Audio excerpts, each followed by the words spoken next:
সমস্ত প্রমাণ থাকা সত্ত্বেও কোনো কিছু করতে পারেননি তিনি। সাবেক স্ত্রী এশা রাফসানকে কালপ্রিট হিসেবেও আখ্যা দিয়েছেন। সম্প্রতি ব্যাংককে ভ্রমণের পর থেকে আলোচনা যেন রাফসান শাবাবকে পিছুই ছাড়ছে না। সামাজিক যোগাযোগ মাধ্যমে যেন গরম করে রেখেছে রাফসান ও জেফার। এবার রাফসানের নতুন একটি ফেসবুক পোস্ট নিয়ে শুরু হয়েছে নতুন করে আলোচনা।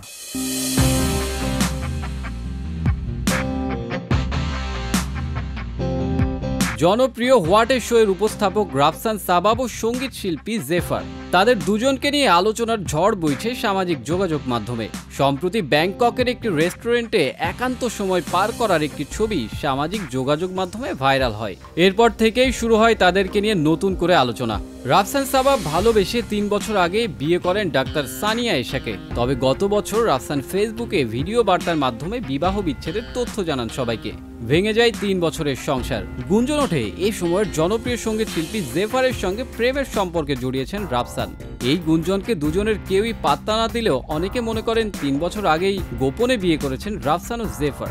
রাফসানের সংসার ভাঙা, জেফারকে নিয়ে গুঞ্জন এবং আলোচনায় দীর্ঘ বিরতি, অতঃপর ব্যাংকক ভ্রমণে গিয়ে ফের আলোচনা। এই সকল কিছুর মাঝে নতুন করে মোড় দেয় রাফসানের সাবেক স্ত্রী সানিয়া এশার একটি ফেসবুক পোস্ট। সেখানে তিনি লেখেন তার শাস্তি পাওয়া উচিত ছিল, তার কাছে সমস্ত প্রমাণ থাকা সত্ত্বেও কোনো কিছু করতে পারেননি তিনি।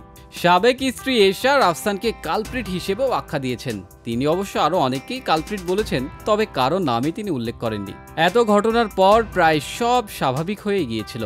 তবে ব্যাংকক ভ্রমণের যেসব ছবি রাফসান ও জেফার আপলোড দিচ্ছেন সেখানেই প্রশ্নের ঝড় তুলছেন নেটিজেনরা। তবে পোস্ট করা ছবিতে নেটিজেনদের মন্তব্য প্রায় এক ছিল। সবাই বলছেন জেফার কই, জেফার কই। এই বিষয়টিকে বেশ উপভোগ করছেন দুজনে। জেফার অবশ্য রাফসানকে তার মন্তব্যের ঘরে মেনশনই করে দিয়েছেন এবং বলেছেন তারা তোমাকে খুঁজছে। সম্প্রতি রাফসান একটি ছবি আপলোড করে ক্যাপশনে লিখেছেন, পানির মতো সহজ জীবন জটিল করো কেন, একান্ত সময়ে টিকটকে যে কি হচ্ছে দেখেন। এই ক্যাপশনের পর প্রশ্ন উঠেছে রাফসান কেন এটা লিখলেন। এই প্রশ্নের জবাব অবশ্য অনেকে অনেকভাবে দিচ্ছেন। তবে পানির মতো জীবন জটিল করার প্রসঙ্গটি রাফসান হয়তো তার সাবেক স্ত্রীর উদ্দেশ্যে বলেছেন। আবার এমনটাও হতে পারে যে তিনি তার ভক্ত অনুসারীদেরকে বলছেন। তবে সাম্প্রতিক সকল ঘটনা থেকে ধারণা করা যেতে পারে রাফসান তার সাবেক স্ত্রী এশাকে উদ্দেশ্য করে বলেছেন এবং তার জীবনকে সহজভাবে এগিয়ে নিতে বলছেন। Welcome to the blog. So আজকে হচ্ছে কি আমার বিয়ের